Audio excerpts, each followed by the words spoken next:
Hello world, this is JWP, J Ward Primo Beats, coming to you live from my home studio. Check out my website, jwpsite.com, for my social links, latest news and updates, and public offerings. If you'd like to help support what I do, check out my Patreon, JWP Patreon. That's with 2 P's. There's exclusive content there for making your own audio plugins and SynthEdit, or my GoFundMe, JWP Fund. If you're watching this on YouTube, like, comment, and or subscribe. I appreciate it. I'll be continuing along looking at the visual VST programming book.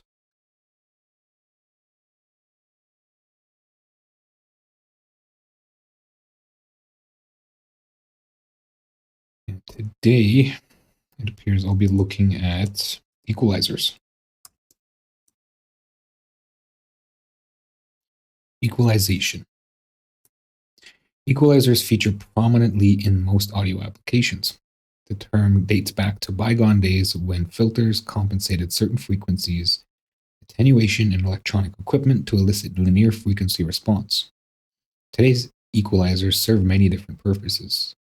They do things like adjust a boombox's tone, boost certain frequencies of an instrument to make it stand out in a mix, and cut low-frequency hum or noise. Shelving and peaking filters are the most common types. Shelving filters boost or attenuate frequencies below or above the specified cutoff frequency. Audiophiles call them low-pass shelving or low shelf, and high-pass shelving or high shelf filters. Peaking or peak EQ filters attenuate or boost a narrow frequency band surrounding the cutoff frequency, leaving the remainder untouched. The Q factor, or filter bandwidth, determines the frequency's band's width. Figure 2.73 charts some typical response curves. Conventionally, low-pass, high-pass, and notch filters also serve to equalize. So we have figure 2.73, low shelf peaking and high shelf filters response curves. It shows charts of what looks like curves on a graph, which are apparently the response curves of different filter types.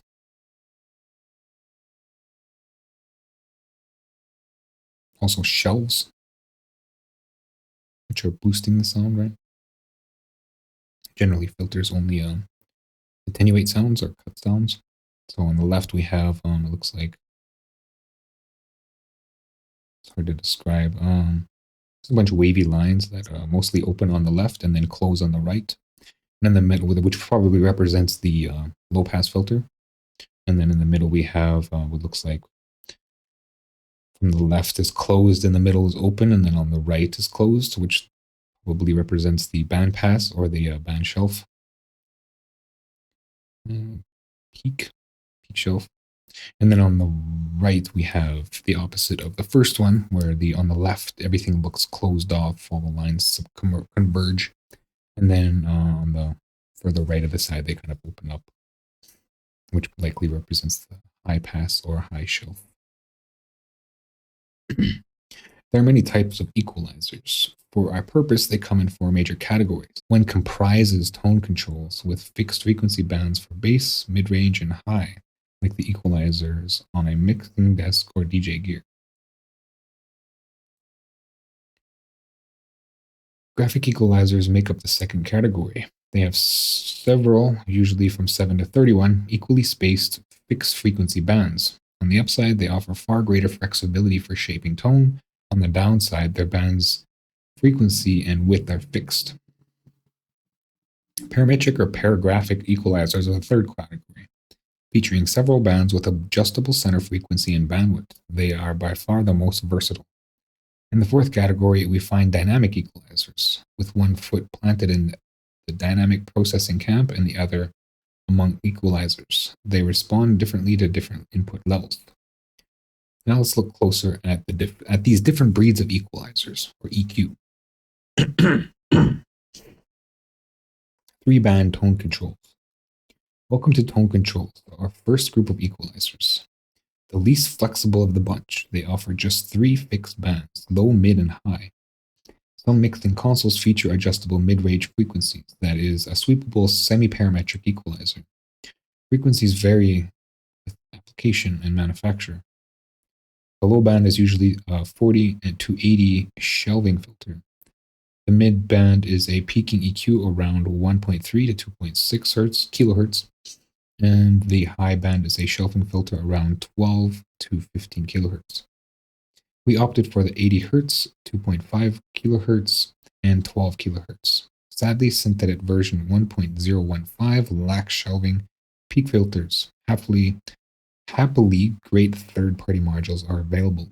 We'll borrow David Hapt DH biquad filter.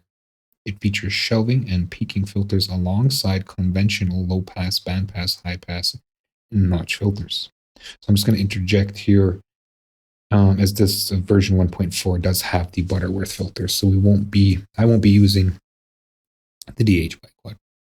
DH biquad filter sports two input modes, selectable in the preferences window. SC 0 to 10 volts mode enables the tried and true 0 to 10 volt range. The hertz, octave, decibel range specifies value in hertz, octave, and decibels. The last sounds good to us. Creating the three bands is sooner done than said. First, line up the three biquad filters in series. Set the low band filter to a low shelf, 80 hertz frequency. Set the mid band EQ to EQ peak and its frequency to 2500. The mid-range band's width is a matter of taste. The prefab uses 4 volts for octaves for a 625 to 10,000 hertz range. The effect is strongest at 2500, with a bell-like curve dropping off toward the band's corner frequencies. Set the third filter to high shelf and its frequencies to 12,000. The gain plug determines boost and attenuation in decibels. Figure 2.74 outlines the structure of a mono 3-band equalizer.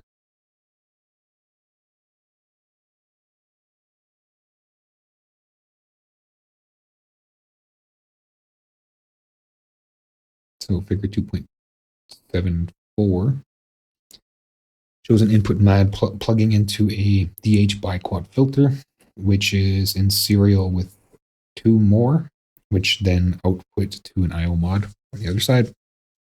And we have 3 mods labeled low, mid, high, and it looks like they have a little bit of changes on them. 1.4 decibels, 2.5, and 6 decibels.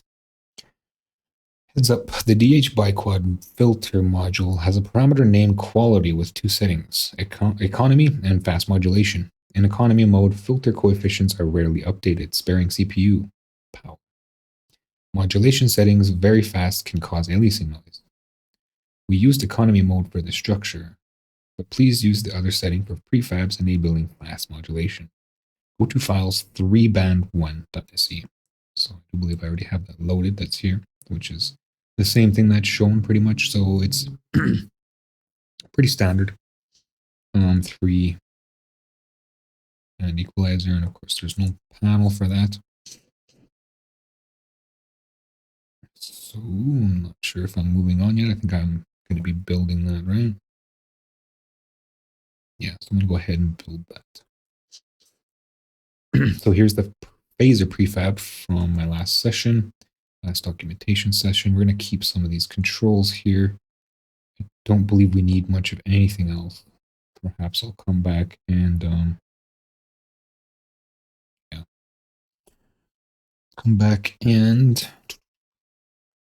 reuse the phaser if it gets a little more complicated. But for this, I just need the preset manager, right? So I don't have to keep rebuilding. So what I'm going to do is I'm going to save this as 3-band equalizer first. And I'm just going to throw up that screen so I'm not exposing the internals of the computer.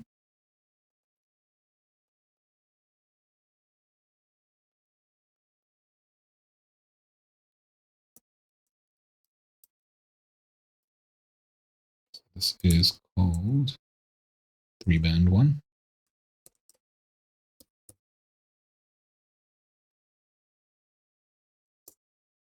All right, and then from there I can start ripping things out.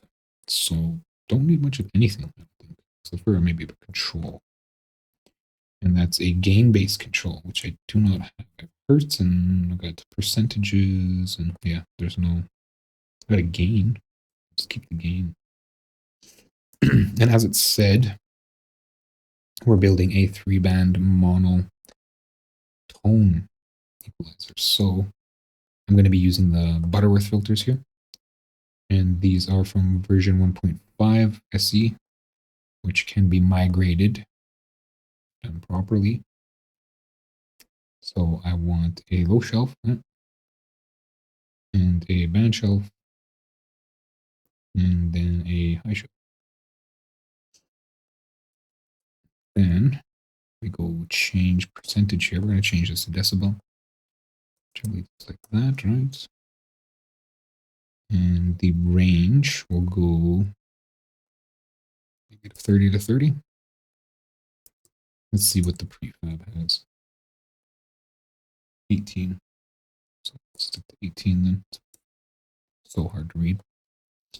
18 and 18. Okay.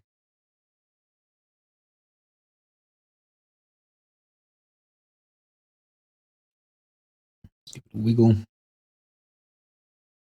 It's like the values fit. They're a little tight here when it goes into the negative, but I'm not going to get too strict with that. We're just going to go ahead, rename this one. This is low. We have mid and high. Actually, before I lay these out here, I want to make sure that they're not being, yeah, they're being multiplied here. So I'm just going to pull this out because there is nothing really, it doesn't need to be changed. This is a full dB response, right? And it looks like I have this backwards. It's supposed to be capital and then a small or lowercase. Okay, so that's too much. That's totally overlapping now. What does it show here? Okay, so it's still 2 decibels. I guess I can loosen it up a bit. So we'll put panel edit here. And we'll just this one, move it over 4. Looks a little lopsided now, but I mean, this is in the middle, so that's what's important, I imagine, right? It's right in the middle. Yep. Can I? Yeah. All right. So 1, 2, and 3.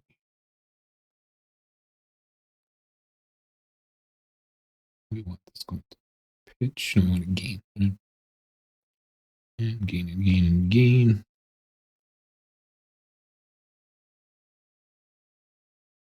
Let's rename it. This is high. It's mid.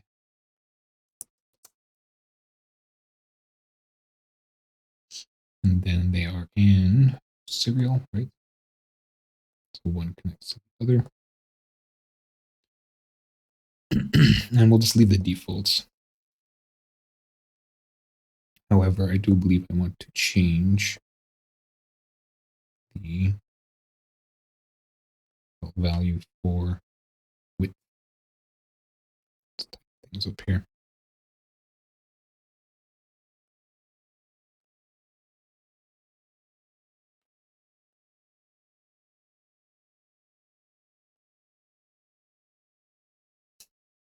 It's not even on the grid.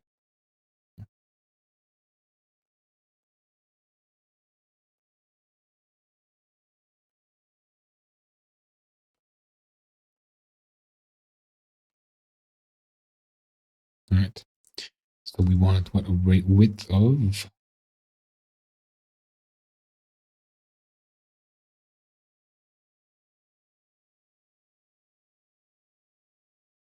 Okay, so it says set the low band filter to a low shelf 80 hertz frequency. Okay, so this is 80. Then middle is 2500. And the high one is 12,000. Mid-range bandwidth is a matter of taste. The preferred use is 4 volts, 4 octaves for a 625 to 10,000 range. This strongest at 2500. Okay, so what is that? Quick math here.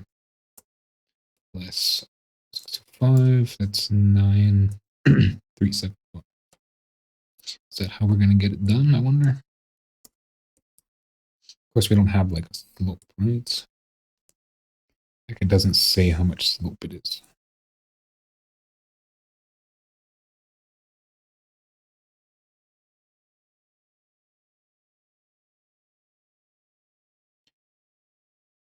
Bell-like curve dropping off towards the band's corner frequency is set to third to 12,000.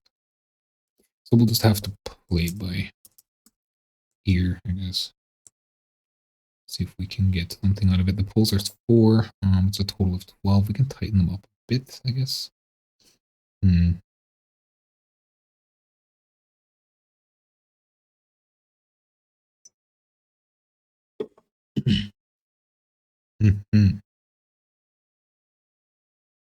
I guess I could look as well. So we go impulse response. Then we have this here like that. This comes out here. Signal in, and then this is impulse in. And we're just going to throw a oscillator here, 2.5 with a square pulse rather. Pitch 2.5, negative 2.5, right? Okay, so we'll run that. Save before I do.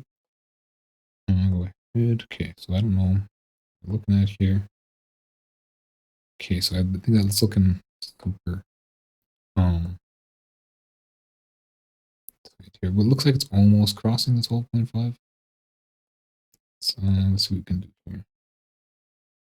209, 12, 1. Because it looks like it's boosting severe, right? And then we already have sort of an 80 happening.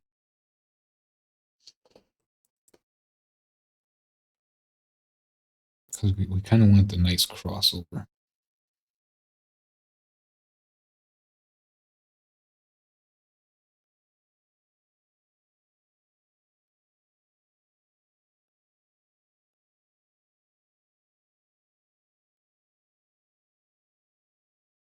So displaying it like that, which we don't really want. So we'll pull it out of serial for now.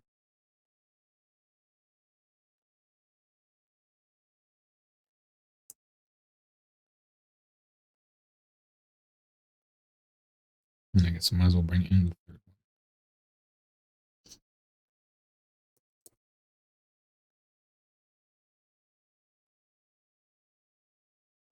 one. In, impulse in. So this is our response here. Something balanced. So it said that it's tightest at 2500, right? Of course, everything's in the way here. Let's space. Really, it looks like center frequency is sort of, well, it's logarithmic. So, but I mean, it should be kind of displaying. It looks like it's displaying a nice crossover there. We want something more like this.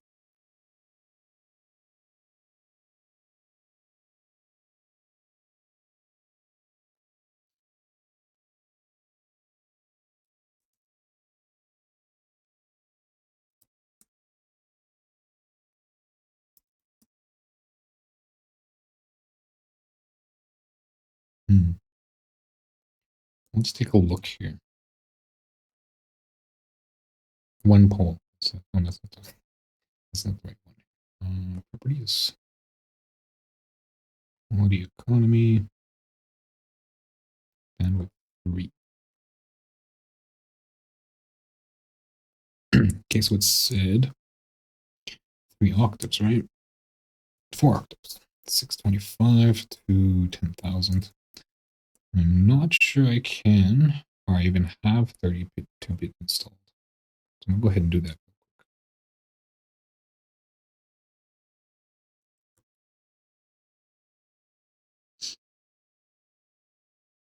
All right, so I've gone through the liberty of installing 32-bit version and installing the biquad filters into that, setting up an impulse system, and this is the output here.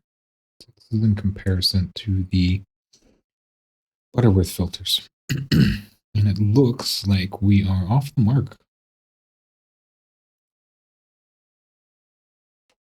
Rearrange these so they correspond.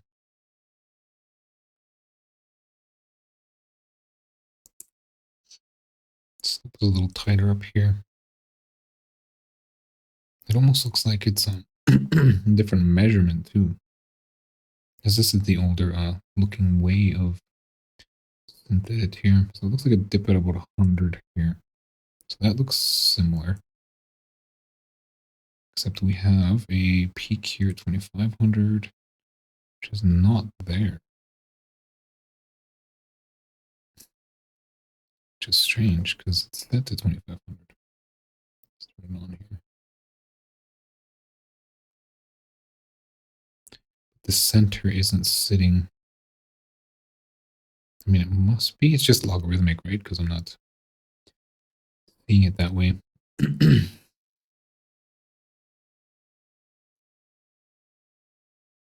I can make this look like the old one, I think, right?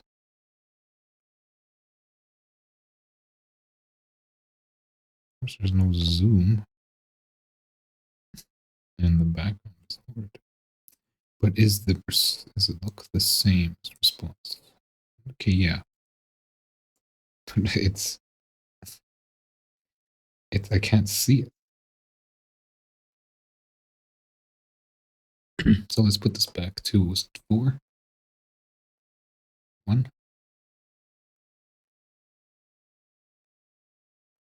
Maybe I can see it here.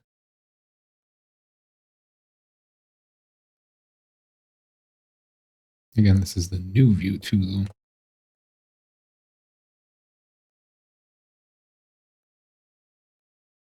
You can see the display is a little different. We have a big space between 1 and 2 kilohertz, and then here we have the same thing. Let's see if we can get it.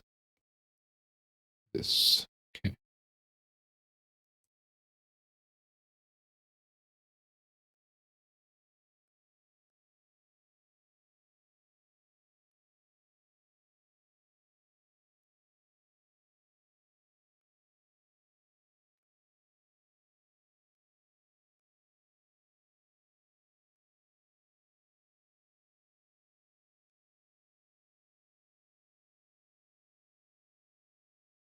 Suppose I could just load the biquads in here, right?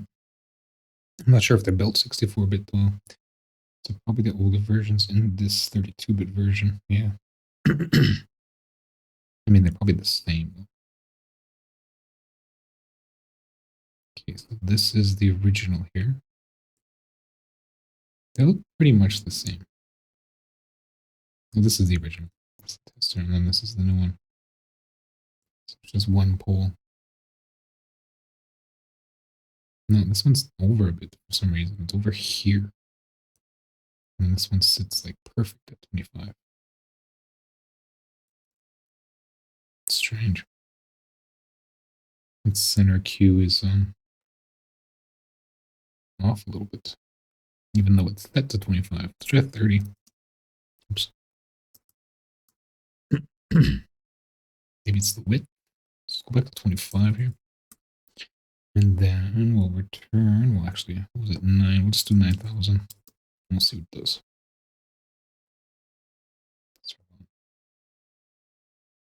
Yeah, it does that, right? Back to 4,000 here. Let's actually turn to pulse. 12. It doesn't really do anything. 4. 9,000.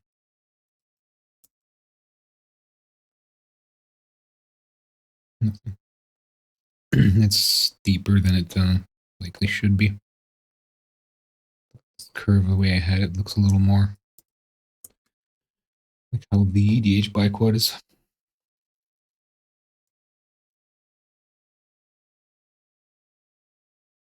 Falls off at about 200, 150.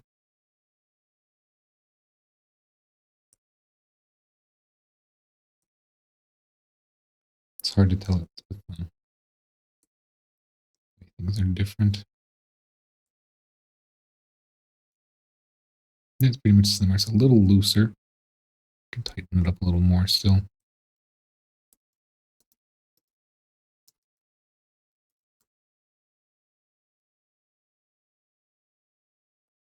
Too loose now.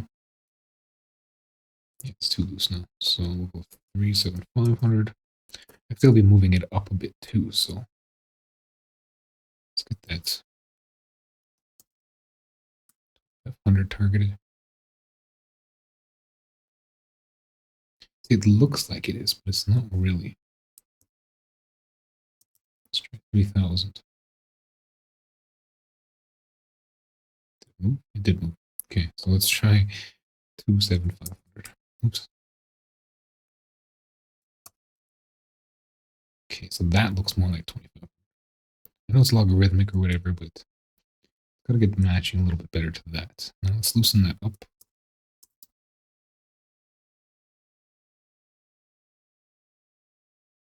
See how it kind of leaned back?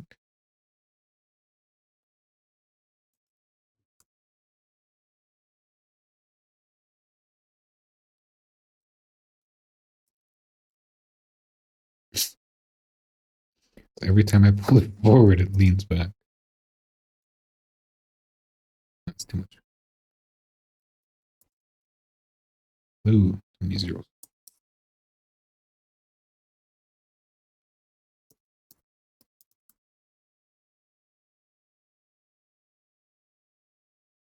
I wonder if these are swapped.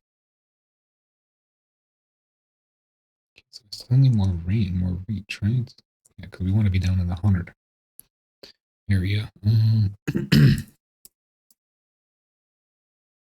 and then we'll pull it forward again. We'll just try 3600. So something like that. We're still not at 25. So we'll try 5500. And then, so now we're at 2500. 5750. Okay, so we're still a little low. We'll try 3675. Just can't win. And I'm not even considering the top here. What does the top look like? That's about similar.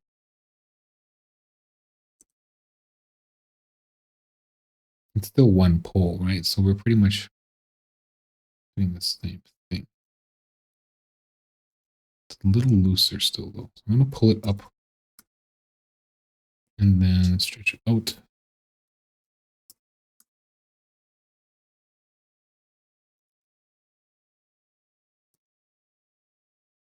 Still 9, 3,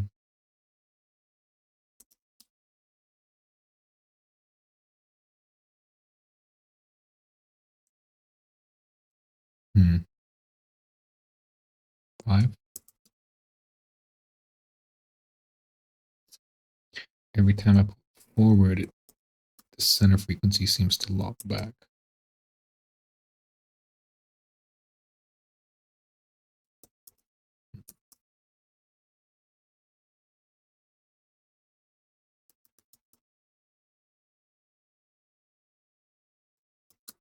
Oops. Okay, so that's too loose.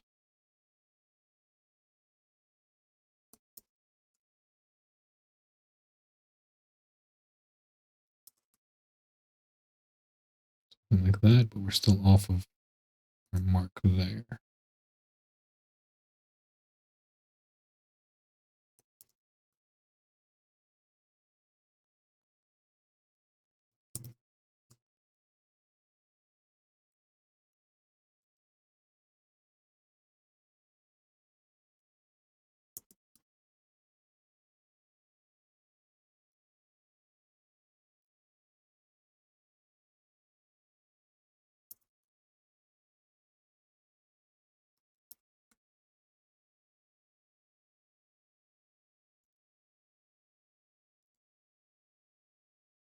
Back and forth.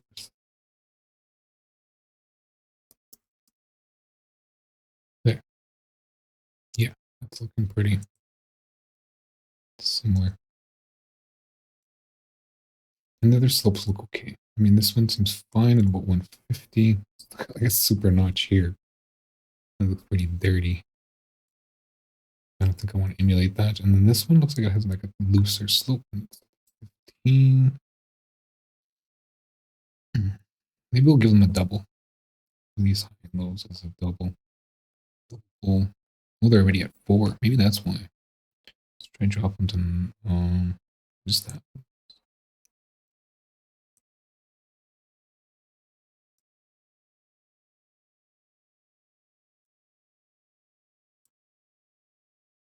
These ones are also wider, right? Let's try to pull these up a bit.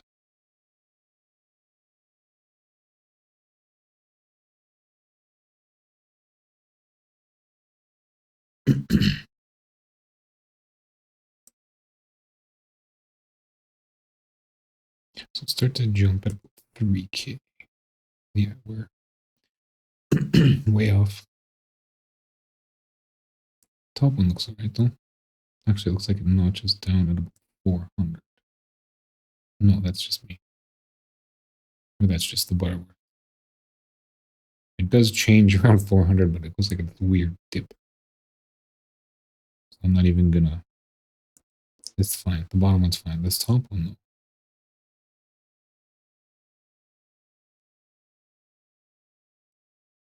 7K.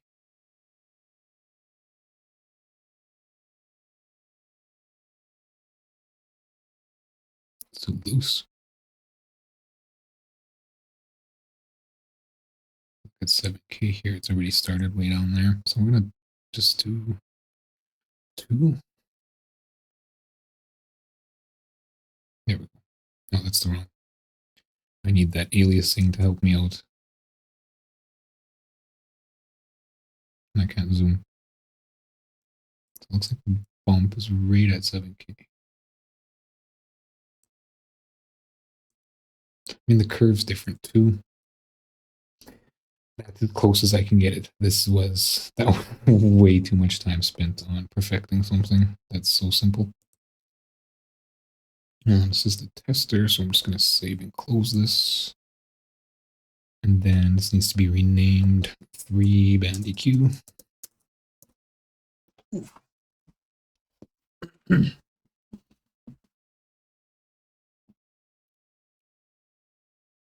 All right.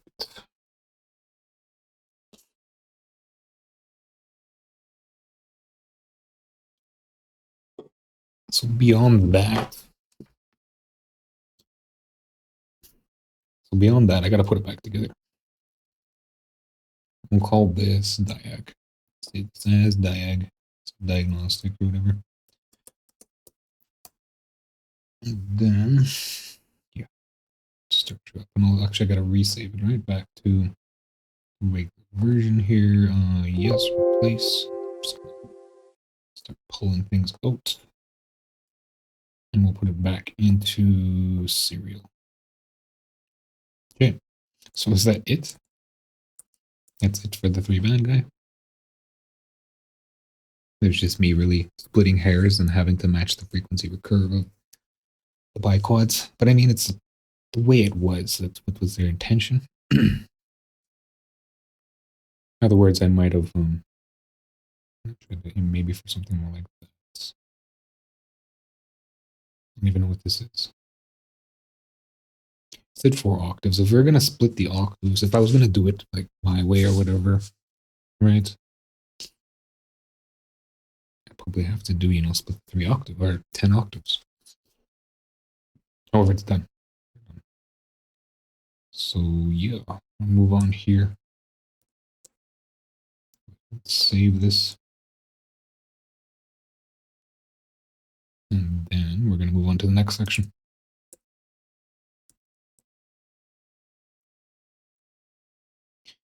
Graphic equalizers. You may add bands for greater flexibility. Graphic equalizers usually feature 7 to 31 equally spaced frequency bands. The more bands, the more precisely you can shape sound. Different equalizers use different frequency settings. Frequency bands are usually spaced equally along a logarithmic scale.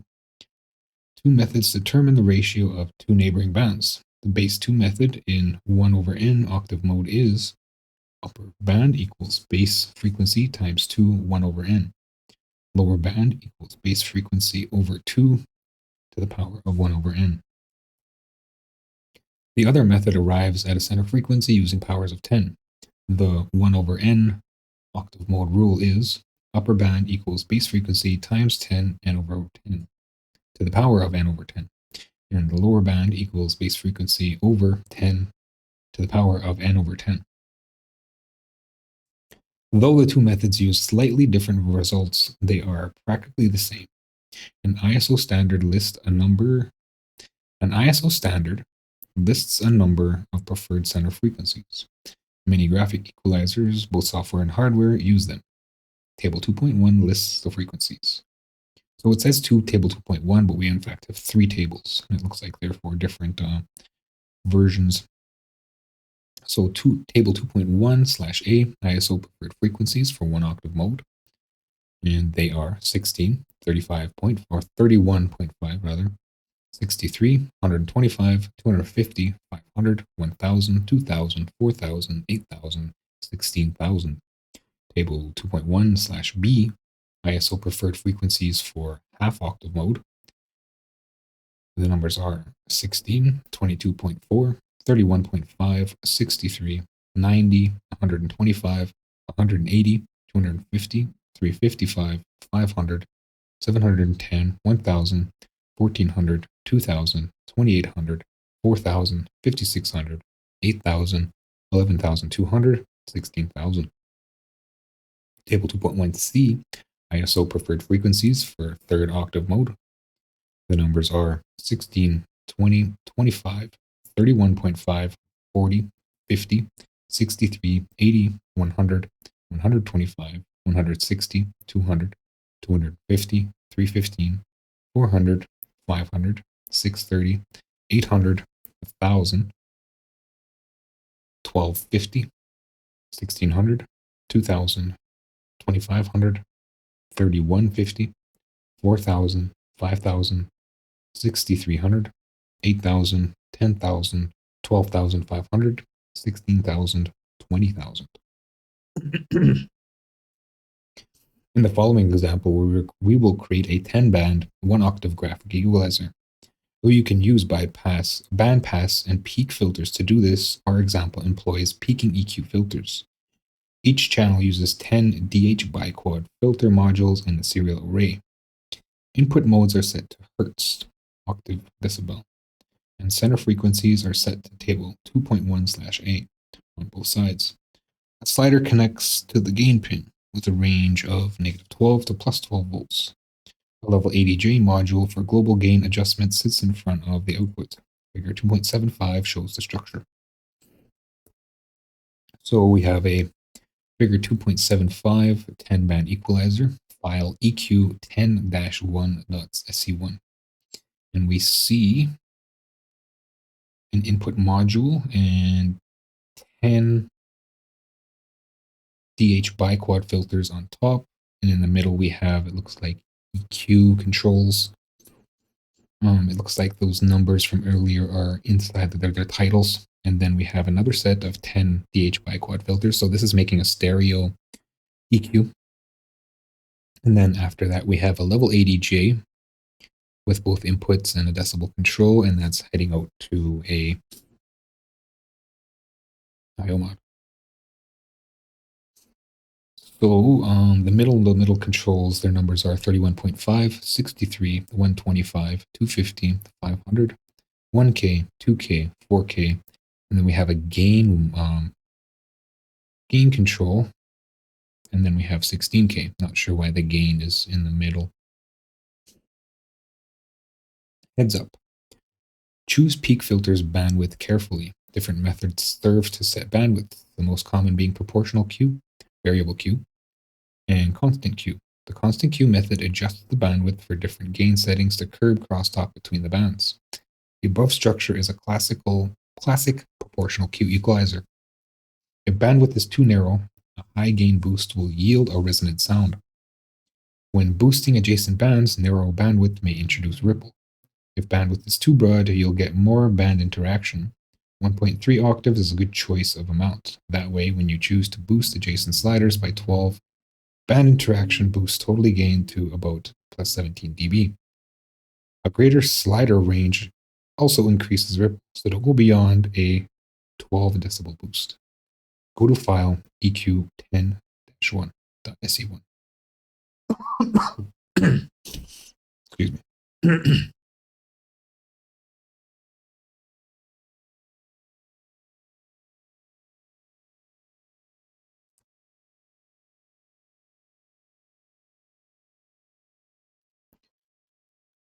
So go ahead and build this. However, I'll be using the Butterworth again. I imagine these ends, this is probably high shelves and these are low shelves, right? Right at the end. Let's go ahead and look at that file. And of course, I got to take it out. The easiest way to do that is to save as, right? And then grab this location, cancel, open, and then insert the location, and we're back there. Okay, so this is EQ10-1. And I just want to see if these are in fact shells opposed to bands. EQ peak. Why would they use the EQ peak? I don't think that's right. So I'll build it that way. I suppose. Do we have changing widths? No widths. Width controlling width.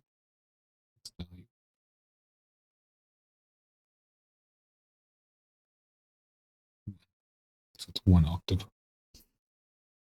Okay, so I believe I can pull that off, right? However, first I'm going to save this as, this is going to be EQ10-1, right? EQ, is that all small? It's all small. Lowercase EQ10-1. It's all right. Okay. So it's going to be different. We're going to be using the control sliders here. These are the standard controls and not sub controls, so I'll be using those as well. Space some stuff out here, make some room. And I just want the band shelf. So I'll go ahead and drop that. Actually, do a little bit of GUI here before moving on. And just real quick, right? Oh, oops.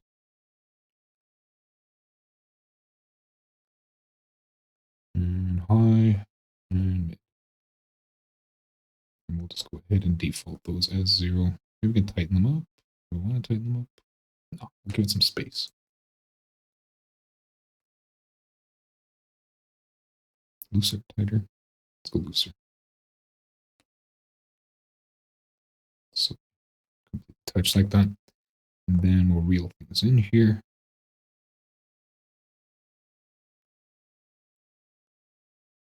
And we'll bring that back later because we want to find our center first. Centered. Yeah, that's fine. So then we put this in the center.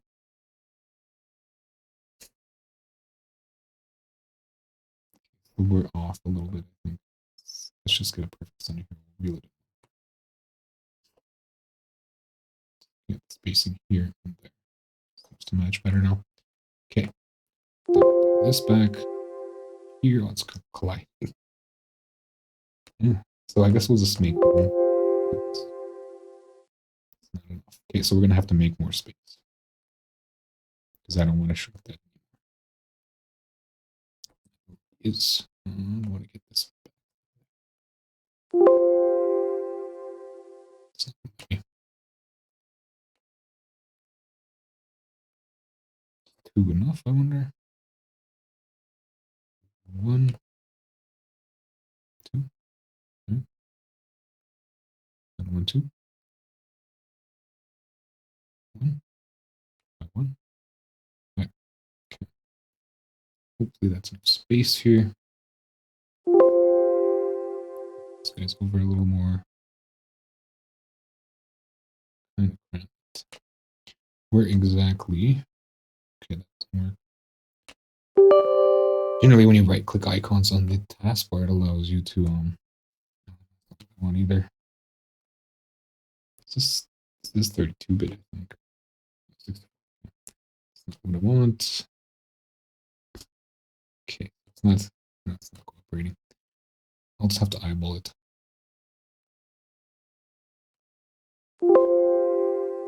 That's fine.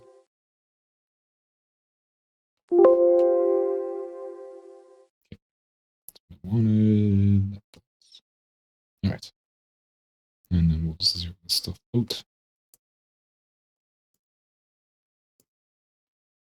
And there it is. Save that. Still called phaser. Let's change that. It says 3-band EQ. I thought I changed this already.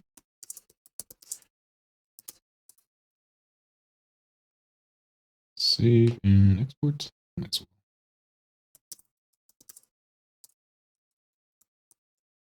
File name, we'll just remove the spaces, and this is a CPF. This is a 3B. Okay, that's mono, right? So I'll make a stereo version later. Save file, yes. Okay. Then we'll head back to EQ10 here. Get started on this monster of an EQ.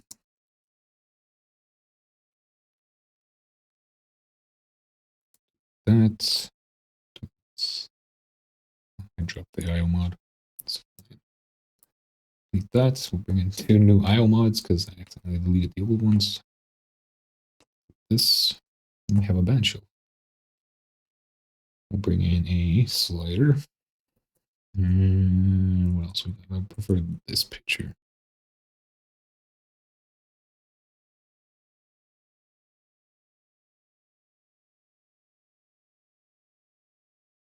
So just sliders and a fixed value.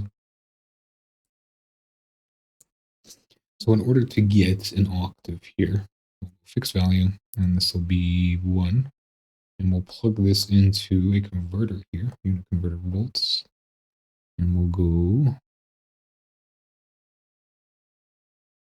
not in there. Let's try unit converter. Float, octave to kilohertz, sorry, octave to hertz. And what is this? This is hertz. Okay, that's what we want. And then we're going to plug this in. I don't even think we need to have that, right? We could just throw 1 right there. We don't need to fix values. Then we plug that in to width, right? 1 octave to hertz. Okay. So I'm not going to be doing the same thing I did with the 3-band. I'm just going to be inserting the values, and yeah, I'm going to use this now. This is 10, right? 1, 2, 3, 5, 6, 7, 8, 9, 10. So fastest way to do that would be to build the signal. So slider gain, and gain. Again, what are the poles here?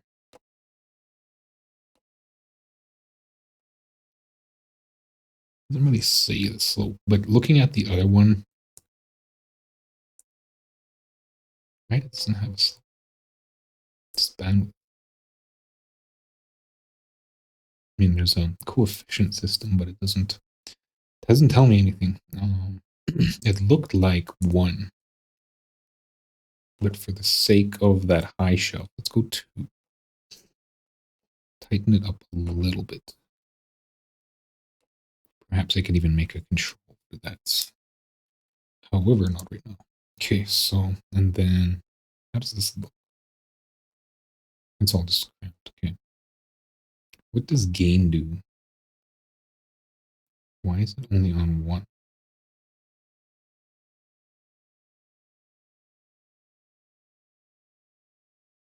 Perhaps it's just missed. Like that was supposed to be whatever, 8K or whatever. They just didn't. Made a mistake and mislabeled it.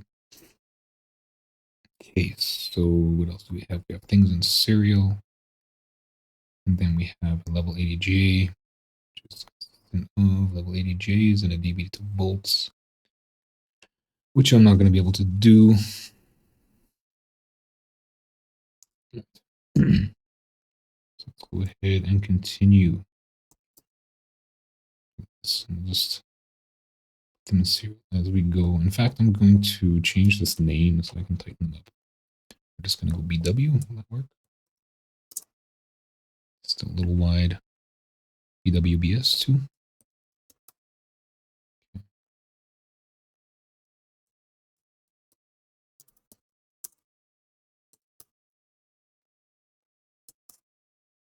And then I can get them tighter into each other.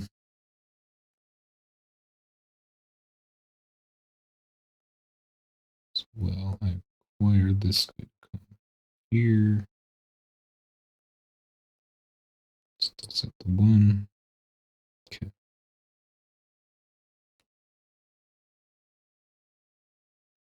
Those are 2. 2. Let's copy that.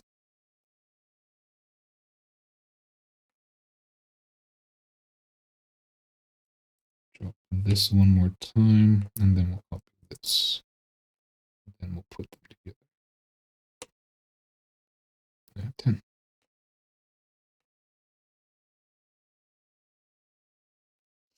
And we have left in, right in, left out, right out. Oops. We should still have MIDI in. We do. Okay. And then we'll start linking for serial here. Oops.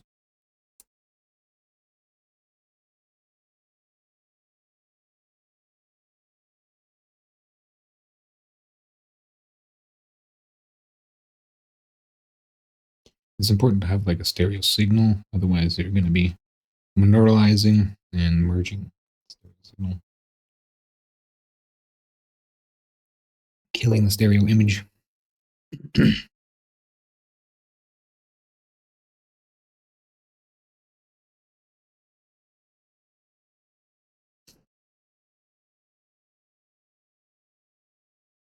Looks like things are a little funnily spaced.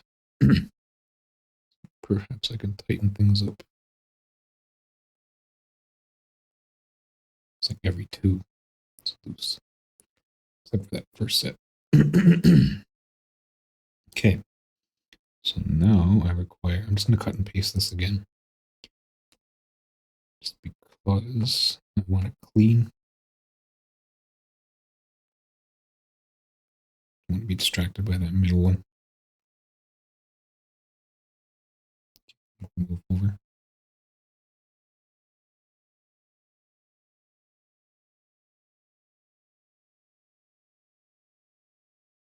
And we're just connecting this to width.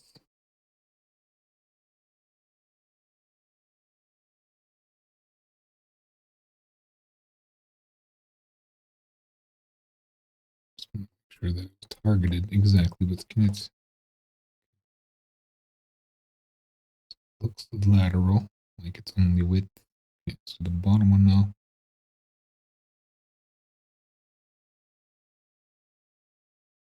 In fact, it wasn't so hard as to what would be easier to type things in or to repatch things, because I could drop all these, type in the values, copy, paste, but I'd have to repatch everything.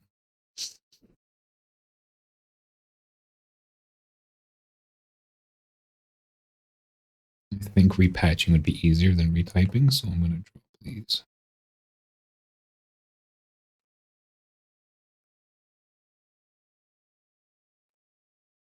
Then I can type in the values and I won't have to retype in the values again. All right, so we're going to our chart here. And it's the first set, I believe, right? 1 octave, yeah, so 16.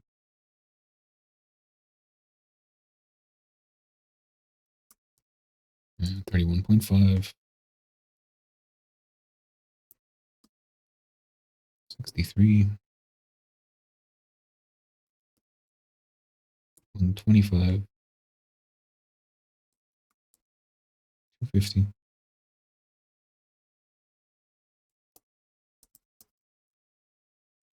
500, 1,000, 2,000, 4,000. Am I short one? Or did I miss one? 8,000.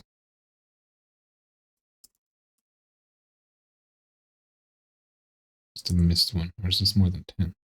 3, 4, 5, 6, 7, 8, 9, 10. It's more than 10.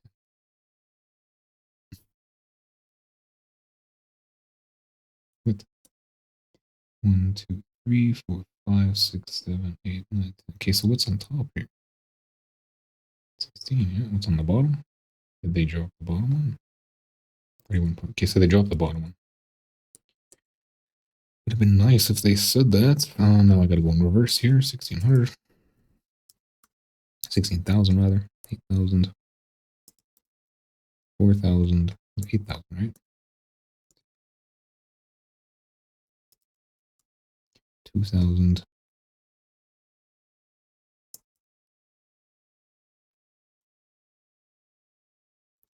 1,000. 100. 50. And 125. 63. 63. And 31.5. All right. So in order to not have to reconnect that unit converter to all of them over again, I'm going to take this and I'm going to containerize that.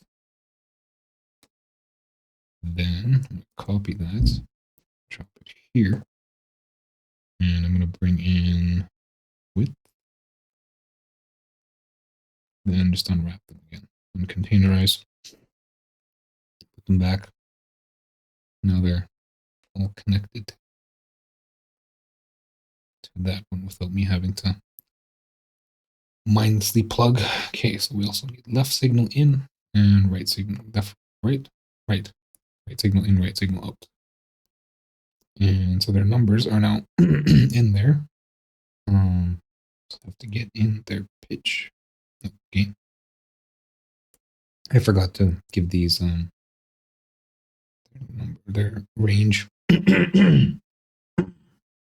which is fine because if usually generally when you reconnect a control, it resets to 0. So I'm just gonna connect gain first because I'm worried it's gonna.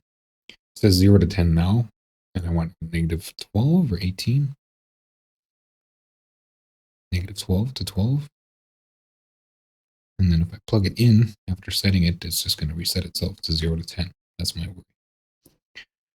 So what is the range again?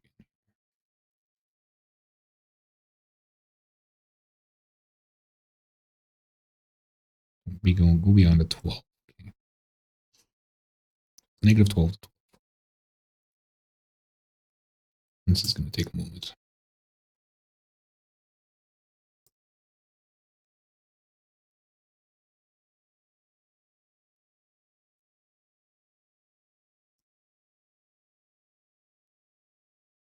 Perhaps whilst I was doing the programming on top, I will have labeled these bottom guys. However, not such a big deal. I was distracted by being more efficient by copying them.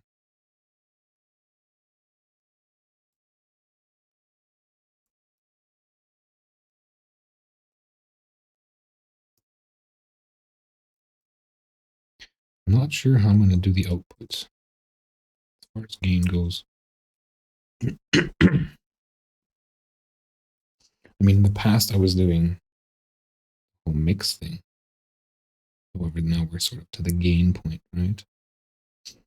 Imagine what I could do is just add a high shelf and then just 0 it. And use the gain. It'll work. Okay. And all the stuff that's down there isn't really representational on a stereo system. Because a lot of stereos don't go below 20 hertz. Okay, so now I have to get these numbers in. I believe it starts 31.5. We know what we're changing. 16. 31.5. Let's skip 16.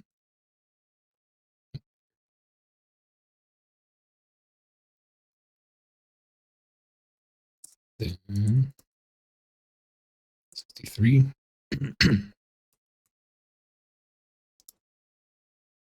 125. It just doubles, right? 250. 500. 1,000. 2,000. 4,000. 8,000. And 1,600.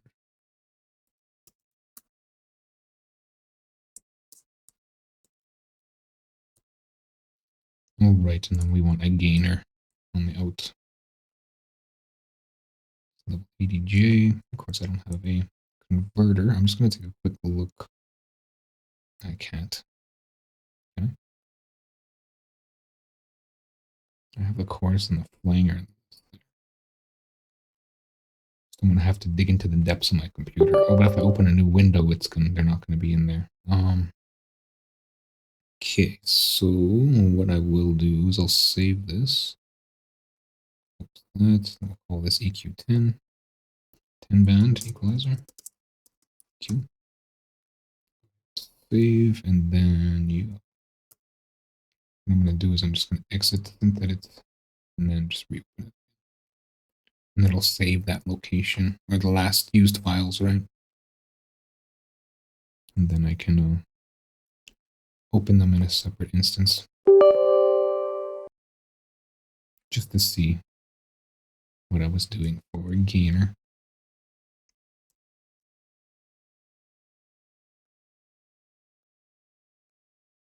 Yeah, it looks like just a percentage.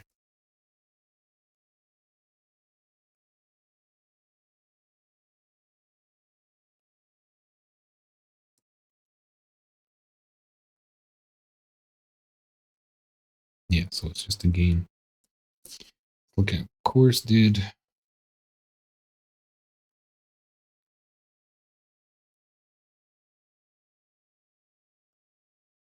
So this looks like it was mix.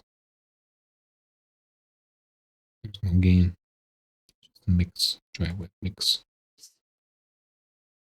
So I think my other idea is probably best. Just because I don't have a decibel, volt to decibel or decibel to volt converter. So what I will do here, I'll bring in another container just to keep things tidy. Left and right. Gain. Gain. Side. We are going to have a filters here. Go high shelf. I worry that using a low shelf would affect the high information, like the high signal information, the high frequency information, because it would be sitting like this, right? And it would probably be rolling off some stuff on top. Whereas when it's low, if we turn this all the way up to 12 and we put the hit pitch to 0, it's going to be sitting down here, and it's like super sloped, and it probably won't affect anything down there. We can do a quick test of that. It's probably a good idea. Just a diagnostic here. Impulse response. Signal here. Impulse in. Signal in. Impulse in. Split up a bit. And we'll see what kind of effect it's having. Let's save first. And this is set up already. Yes. Okay. Okay. Yes, it's doing nothing. That said, let's give it like a boost, right? And see if it has the curve to it. I'm gonna turn it off and on. There's no driver. Yeah, so it's pretty much straight, which is what we want. Okay. So we have a converter. I didn't realize that's a bit of a workaround.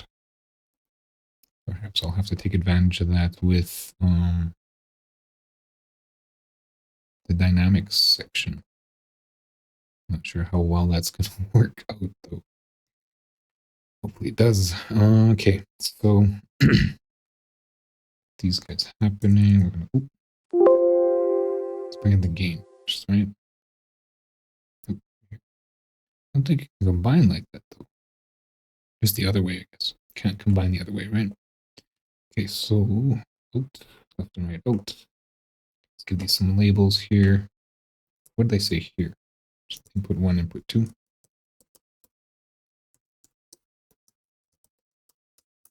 Not even any space. And level dB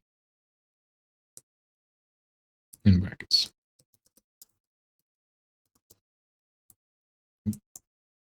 And then output, they're called output 1 and 2. Oops. Okay. So let's drop a container just so those titles, those pins updates. Bring in the gains, probably going to drop itself to 0, which it didn't, which is fine. How much gain does this one give? 15? And these ones are 12, right? So let's go negative 15, 15. And then we will remove these patches because, yeah, those aren't supposed to be there. It didn't connect here. I'm going to rename these L and R. What's it called them here? Output 1, output 2. Yeah, let's keep it the way it is then.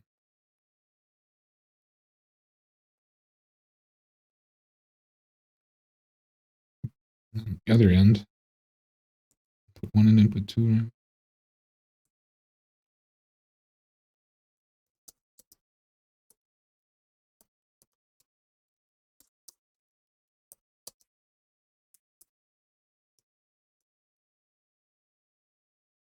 Okay. So now we got to do a bit of a GUI adjustment, right?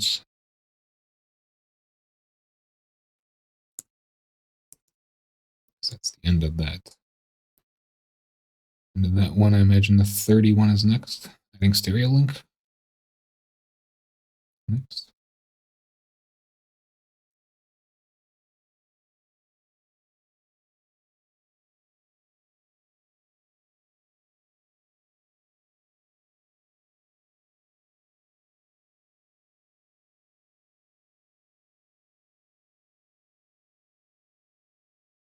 Okay, so there's no 30 band equalizer. Looks like I'll be looking at a 4-band parametric.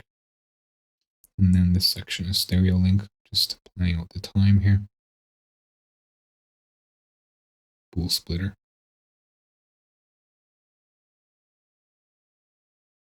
GUI control.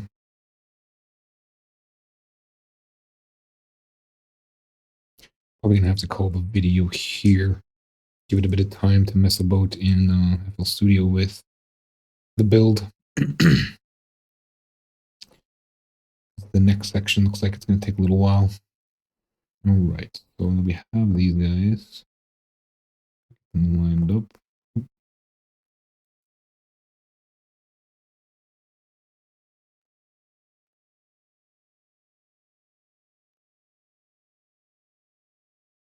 Space.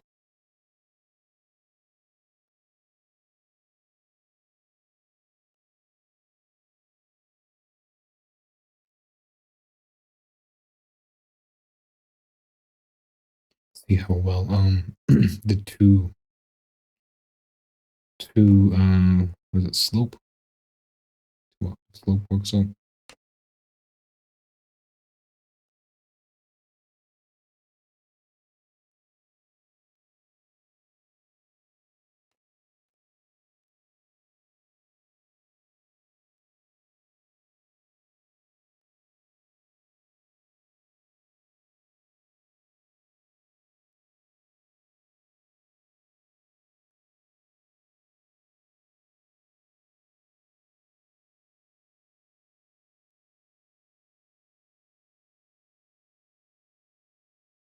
To pull. Is it pull? Okay. So we'll pull this now. That's all it really needs, right? I mean, there's no GUI built here. Okay, so I'm back there again. Let's go. Wait, there's no GUI, so I'll just back. Okay.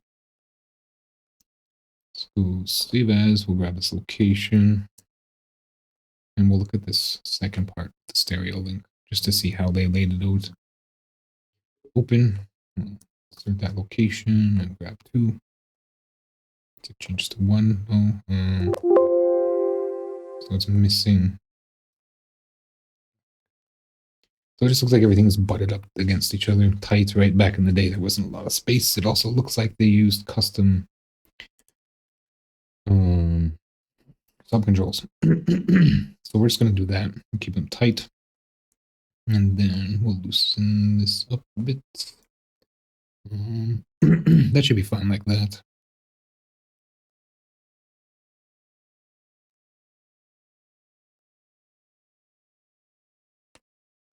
Then so over here, I'm not sure if we have a center, a proper center. We do. Okay, so it's done. Do some final checks here, looking around. Everything's set to 2, just do a couple samples. Okay, this is set to 1 as octave to hertz. Signal in is just signal, signal out, input, output. This was supposed to be input 1, 2, right? Okay, so it is there.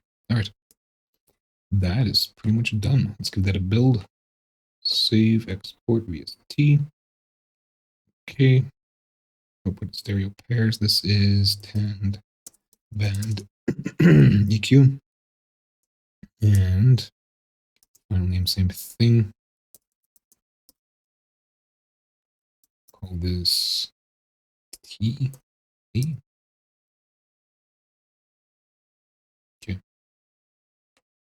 Build that, save file. Yes. And open FL Studio. And it's too bad I couldn't scan and do something at the same time. Hopefully it doesn't take too long. There's not a lot going on. I did reformat my machine, so there isn't much there. However, Isotope does dump a lot of extra stuff that really doesn't need to be there.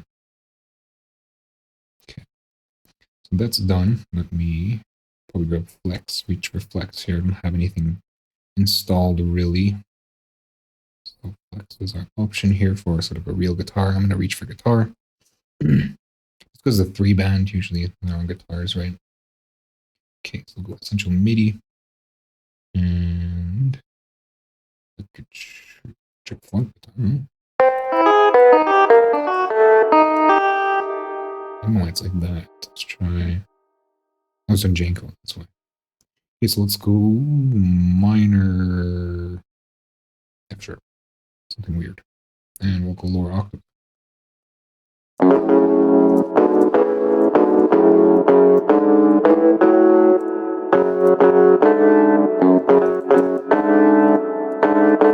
Let's be diminished. Diminished position. Okay, so let's get rid of this reverb. Then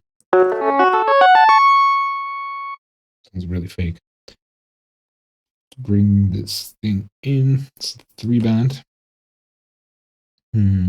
Drop it there. Loaded. It's a good sign, but it didn't. I don't know why these are cranked. I remember setting them right. Let's see if we can actually play through it. Go to channel 1. So it's play throughable. Let me get something recorded here. My tempo is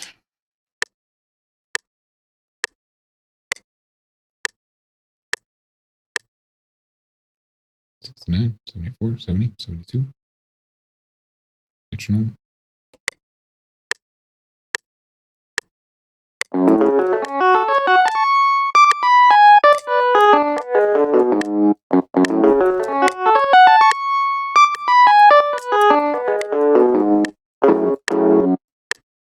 All right, so let's do a couple rounds here.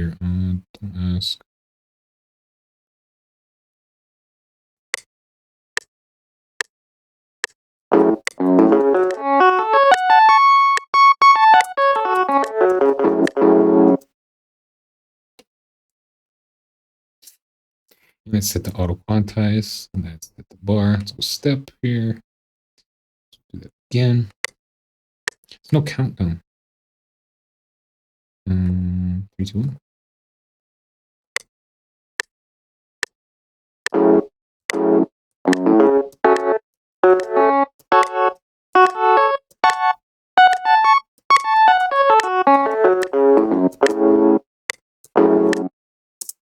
Okay.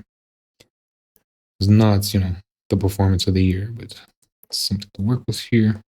Step over. These are all supposed to be steps.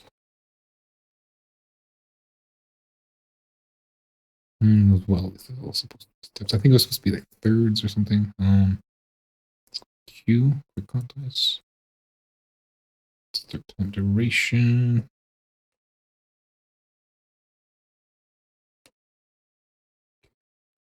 Sensitivity. What does this do? Whatever. Got what I needed. Things are a little all over the place. And it's not going to sound the same. So what I played. Oh. It's just a demonstration. Was it up there or down? It was down. Why are things moving around? I want that one.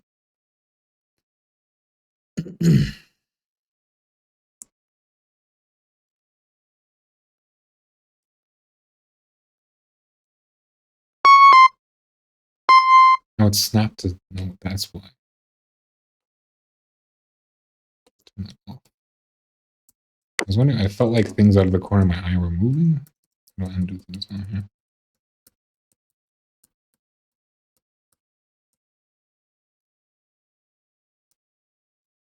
What do I redo? Control-Alt-Z? Okay, so let's do that again. Things are moving around here.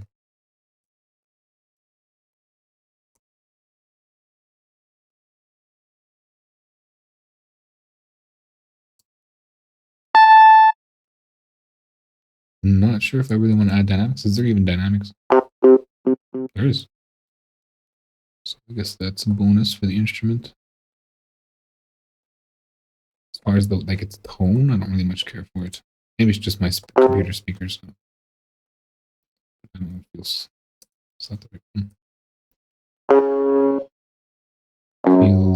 fake.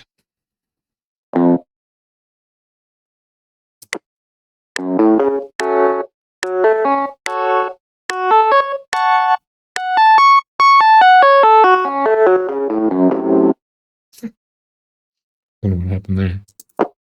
Why does it go shook? So there's another note there?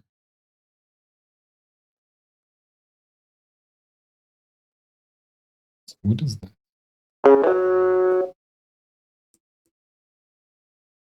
There's 2 notes there? Must have been part of like an overlap during the recording or something. I had to grab the notes I was playing before it started.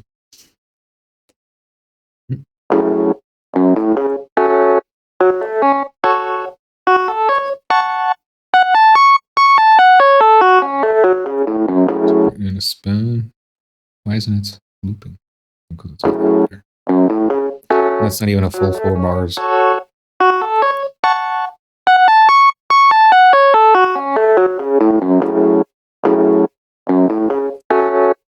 Oops.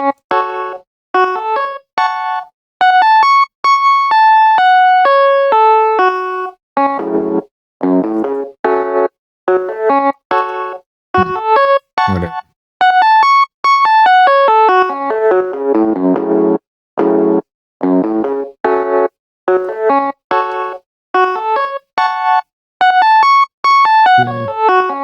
So generally I like to kill the mids. This is generally like what I like to do to a guitar is like that. And then this.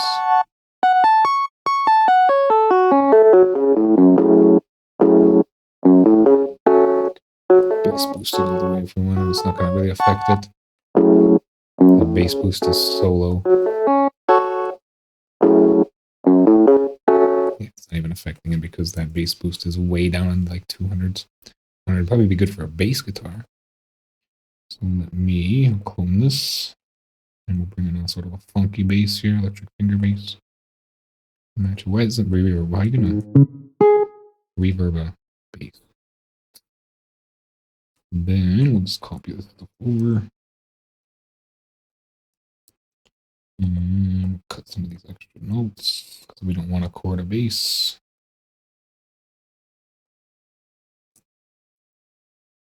And we'll just do some roots here. Way to groove. Have to excuse me if you feel like I'm overdoing it. I want something more than just, yeah.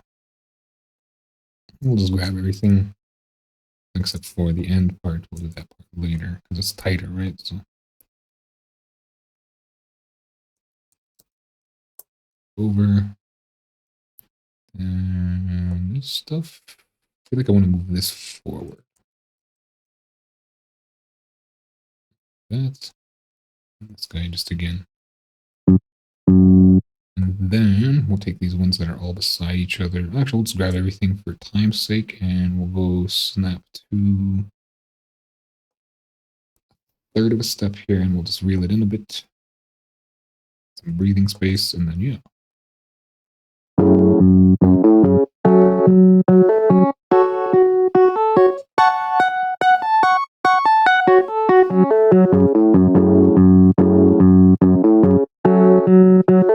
Now we should be able to get some sort of feed out of the bass there for that low level stuff.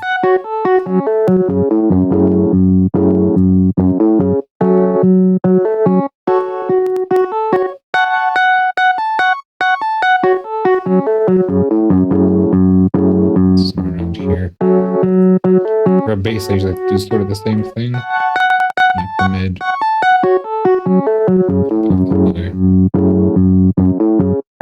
Oh, it sounds awful.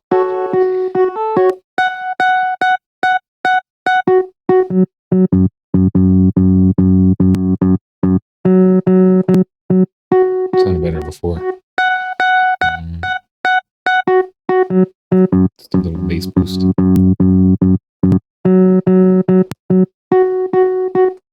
Then again, I don't have any bass representation for me. It's just muddying it.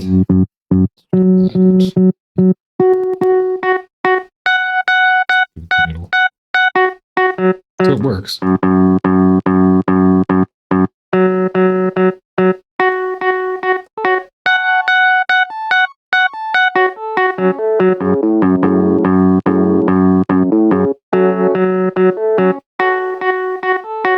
This could be used to clean it, right?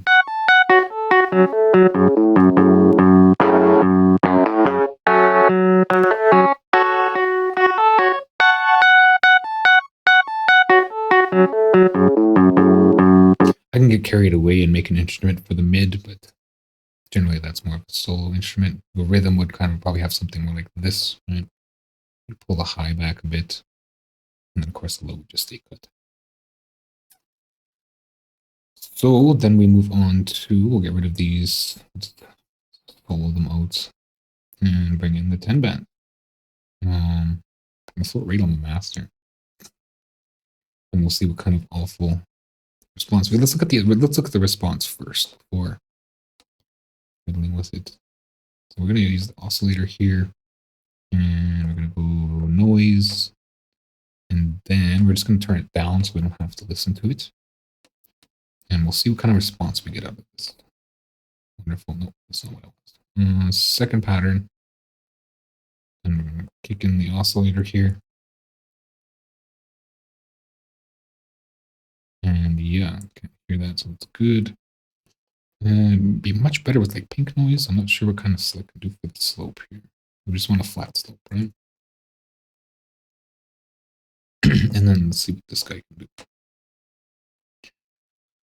All right, so 10,000. Just a little whistle. Is that my head whistling, or is that the thing? Not very thick. Maybe I shouldn't have left. Maybe I shouldn't have turned it up to 2. It's like super targeting.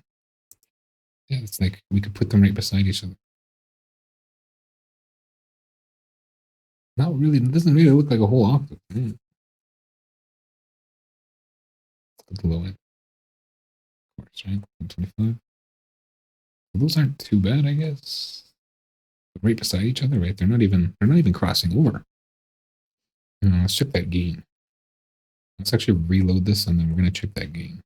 We'll see if we actually have zero changes. Sort of. Yes. I don't see any problems.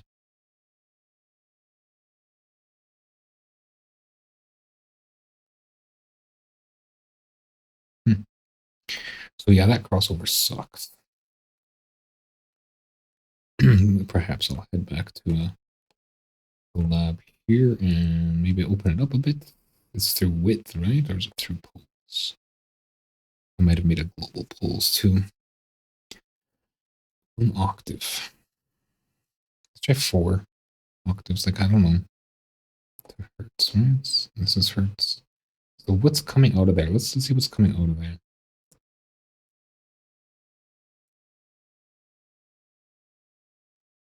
Voltmeter here. It's a 27. So it's like 1 octave. It's like the lowest octave there is. It's not multiplying it. And it doesn't look like it's multiplying here either. So I don't know how this works out. I mean, I can build it, but I don't have any control response. I'd have to find the skin files for that. Perhaps next time. Once I come back in for the parametric. It's a little stiff here. So what I can do though is I can multiply this guy as it goes along.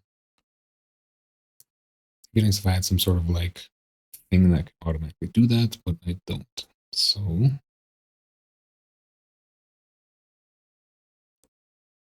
oh my goodness.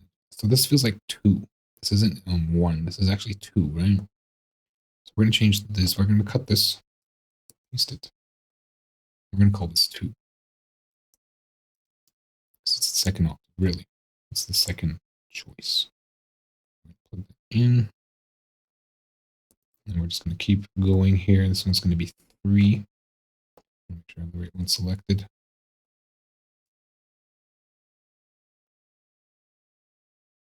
I don't know how it responds properly with the DH module. Okay, so that's not even on grid. Off there.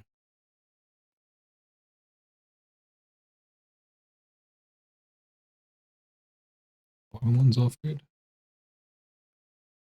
It's really hard to grab. Okay. 1 and 2. Let's go 4, right? Skipping 1.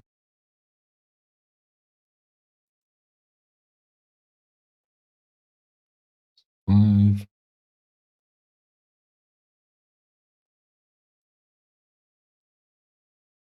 6. Okay, I'm going to tidy this up. It's too messy for me to, for my brain to wrap around it. It's just a battle to click these things. Get right in that little corner. 2, 5, 6.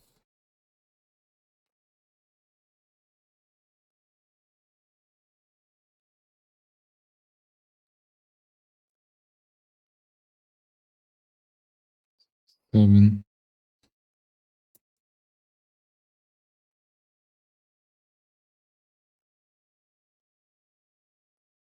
8.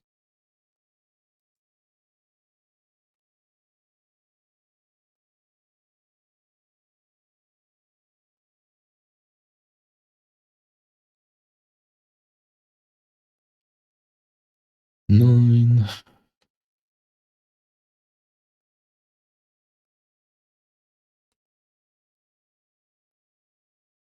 And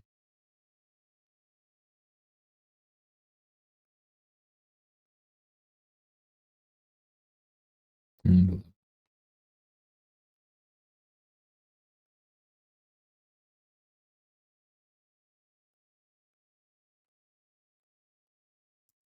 Did I do 10? No, I did 10. I did. What about that? No. 7, no. 6, 5, no. 4, 3. Trying to link to each other. See that? And I still got to do the bottom ones. Bottom ones. No, I did that, right? Yeah. Okay. All right. So that hopefully will give me some more width. Let's look at the last one here. 11 octaves. All right. I'm going to do a quick save for activating the system. What number is it? 28,000. It's too much. It's way too much. It's like it's insanity. Um, it's like beyond the spectrum. So that didn't work. What did we get it to?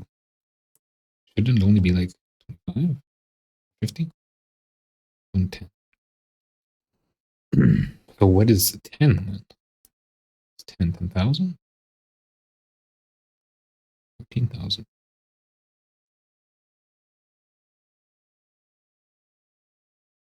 Yeah, the last one's like pretty much the whole spectrum. It says octave spacing. So what is this one again? 14,000? And then what's this one? Pull this first. Perhaps maybe it's just 1 to 2, right? What's a 0 octave? I wonder. Probably nothing, right? 13. Okay, so let's reel them all in. Bring them all down to 1. I'm not sure that's really going to work. I don't really feel like it is.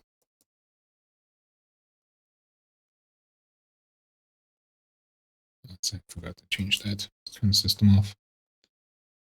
And 7. It's a good thing I looked. It's the whole spectrum. 6.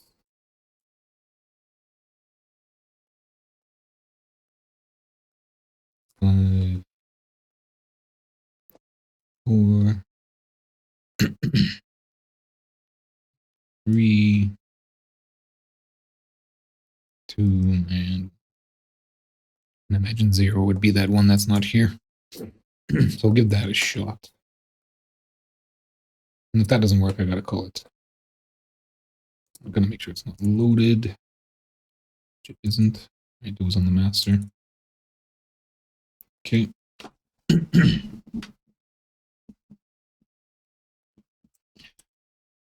Then we'll load it up. Load it up, rather. Okay, look at it.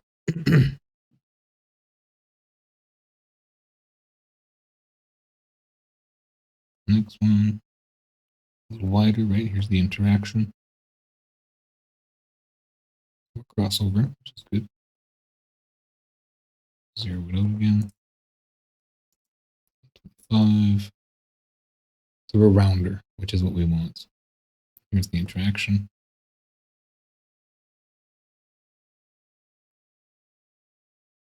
Yeah. 250. Interaction.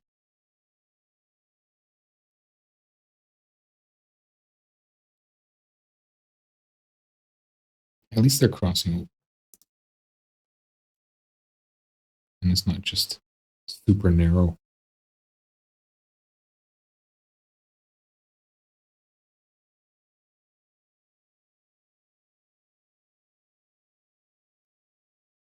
I'm a little worried about the upper higher ones. Hopefully they don't just take over the whole spectrum.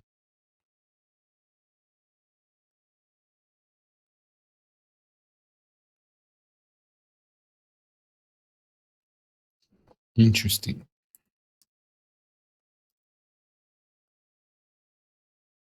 Then again, as we go up higher, things do get wider.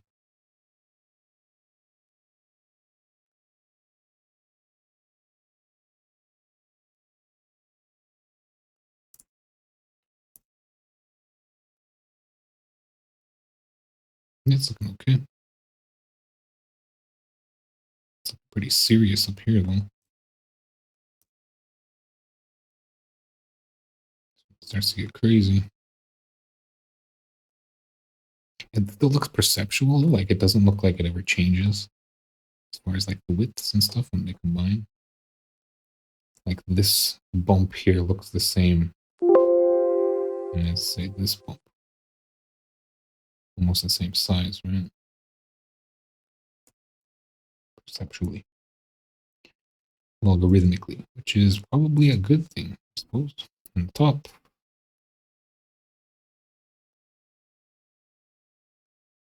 So I'm not really sure that needs to be a shelf. Oh, look at that.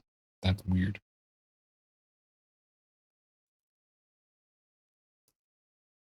Maybe it doesn't need to be a shelf.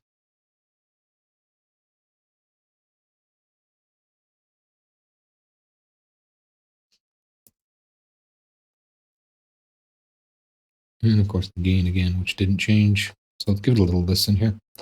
With the guitar and bass, of course there's no rhythm. Do I have time to make a rhythm? I suppose I do, but I'm not gonna. Okay, and then yo, back one. And these already have sort of their presets. Stanky EQs. Let's bring it back.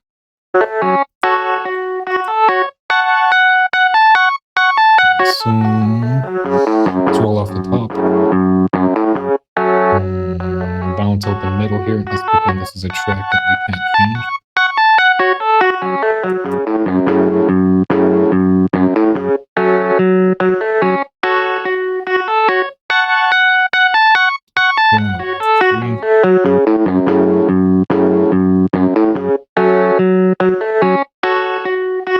Just trying to balance it a bit.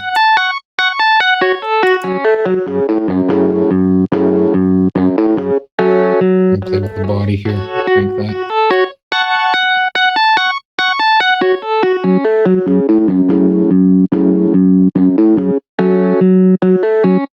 Not too much.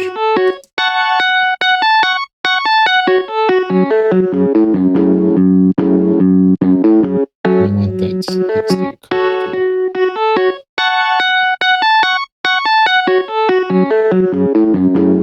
Okay, so that's too much. Let's bring everything down a bit. There's nothing I can do past that.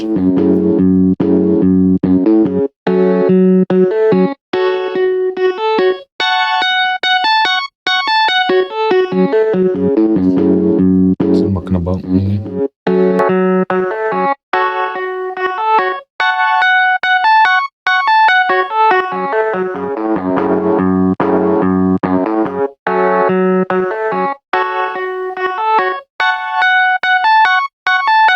Honestly, I want to hear it in the headphones, just to hear the bottom.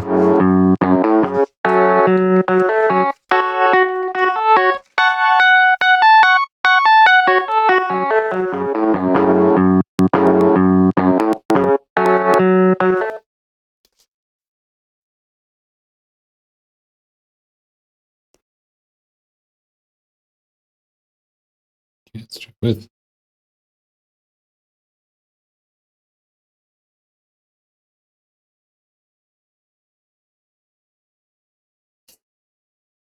There's nothing there. Let's drop the space.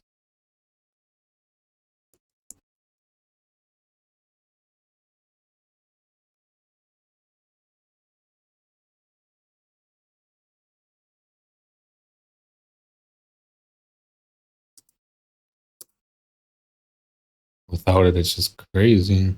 Did I kill the bass? Is that why?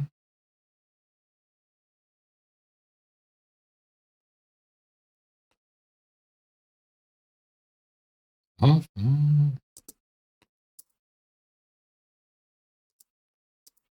Yeah, with it on, it's way a bit bassier. So yeah, That's it for the EQ. Next time we'll have to finish it up. Check out my website, jwpsite.com, for my social links, latest news and updates, and public offerings. If you'd like help to support what I do, check out my Patreon, JWP Patreon. That's with 2 P's. There's exclusive content there for making your own audio plugins and SynthEdit. These presets from this selection are also in there. Or my GoFundMe, JWP Fund. If you're watching this on YouTube, a like, comment, and/or subscribe are appreciated. Thanks for watching. Until next time.